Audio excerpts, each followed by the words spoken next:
Hi friends, ఈరోజు మనం ఎంతో చరిత్ర కలిగినటువంటి విజయనగరం జిల్లా నెల్లిమర్ల దగ్గరలో ఉన్నటువంటి శ్రీ సారిపల్లి శివాలయానికైతే వెళ్తున్నాం.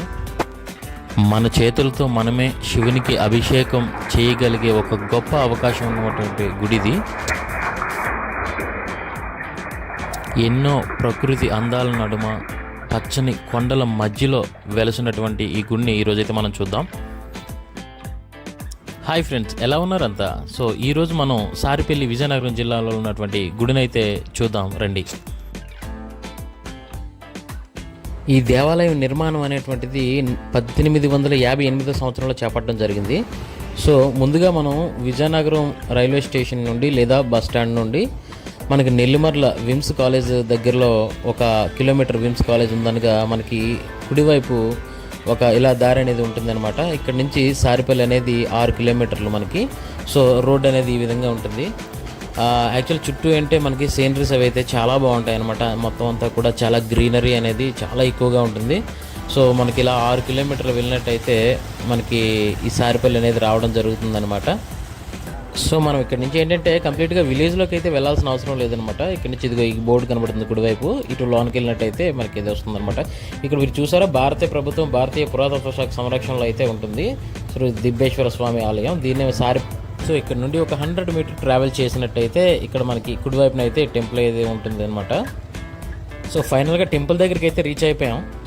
రండి, మీతో పాటు నేను, నాతో పాటు మీరు ఈ టెంపుల్ ఎలా ఉందో అయితే చూసేద్దాం.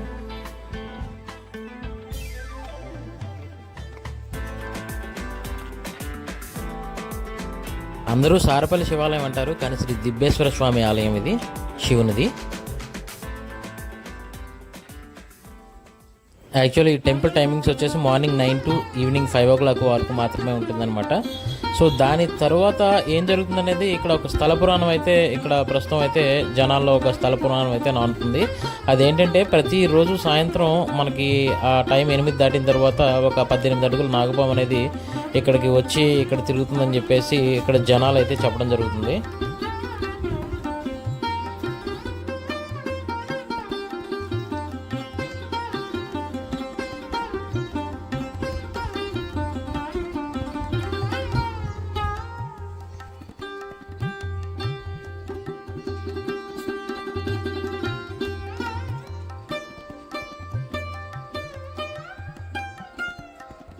ఈ టెంపుల్ అయితే ప్రస్తుతం ఆర్కియాలజీ డిపార్ట్మెంట్ అండర్లో అయితే ఉంది. సో ఈ బోర్డు అయితే మీరు చదివితే ఆ విషయం మీకు అర్థమవుతుంది అనమాట.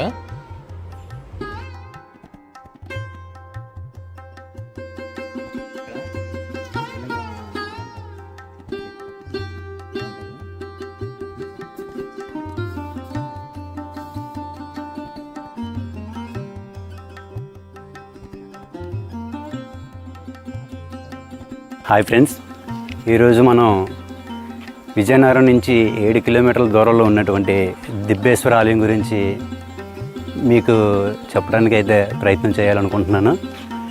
ఇలా చూస్తే ఇది 1958లో నిర్మించబడిన ఆలయంగా ఇక్కడ చరిత్ర చెప్తుంది.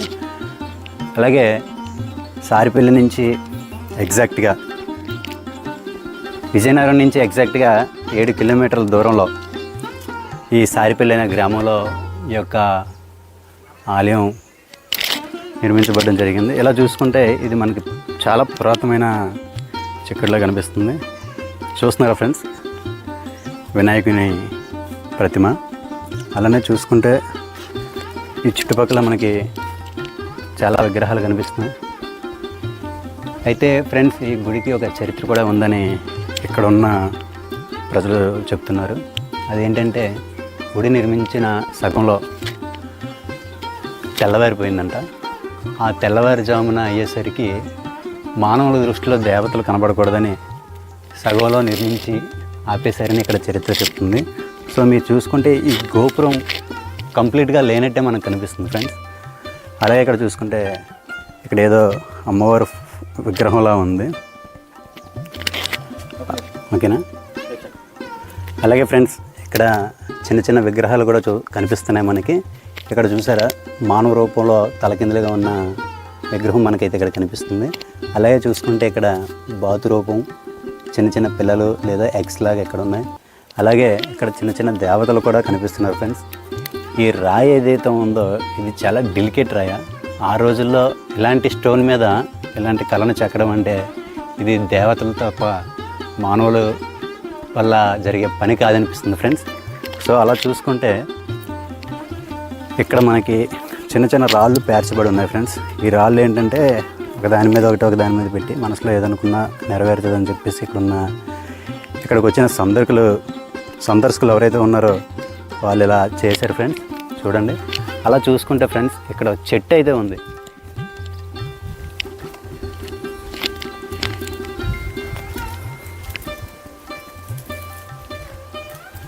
చూసారా ఫ్రెండ్స్, ఈ చెట్టే నాగలింగ పుష్పం చెట్టు అంటారు.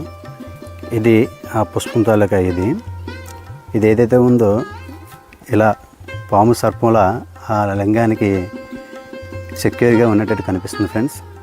సో అందువల్ల దీన్ని నాగలింగ పుష్పం అంటారు. ఆ చెట్టు ఇదే ఫ్రెండ్స్.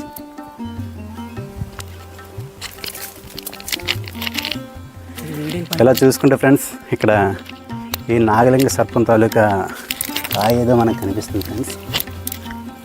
చాలా వెయిట్ ఉంది, చాలా పెద్దది కూడా ఉంది.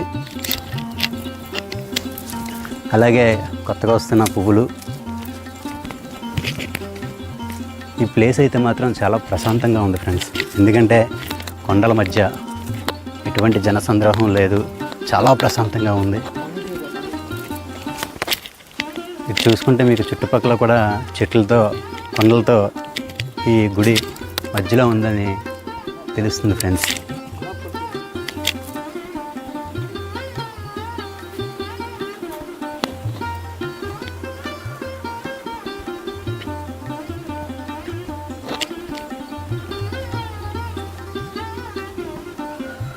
హాయ్ ఫ్రెండ్స్, అలాగే ఇక్కడ చూసుకుంటే ఇక్కడ కూడా ఏదో అమ్మవారి విగ్రహం మనకి కనిపిస్తుంది ఫ్రెండ్స్.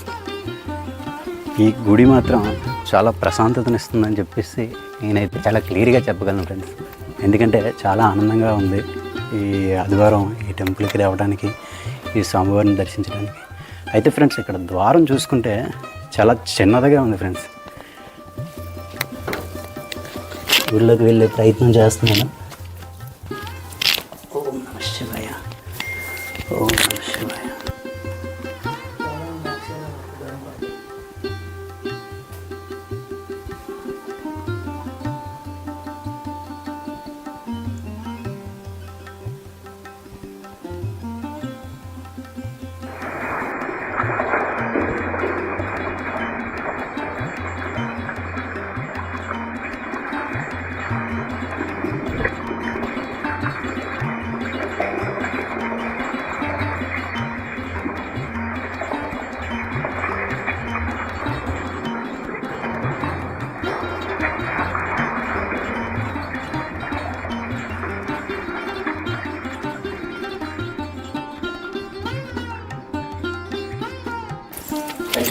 ఇదండి ఫ్రెండ్స్, మనం ఇందాక చెప్పుకునేటట్లు ఈ నాగలింగ సర్పంతో శివలింగానికి పూజ చేయడం జరుగుతుంది ఫ్రెండ్స్.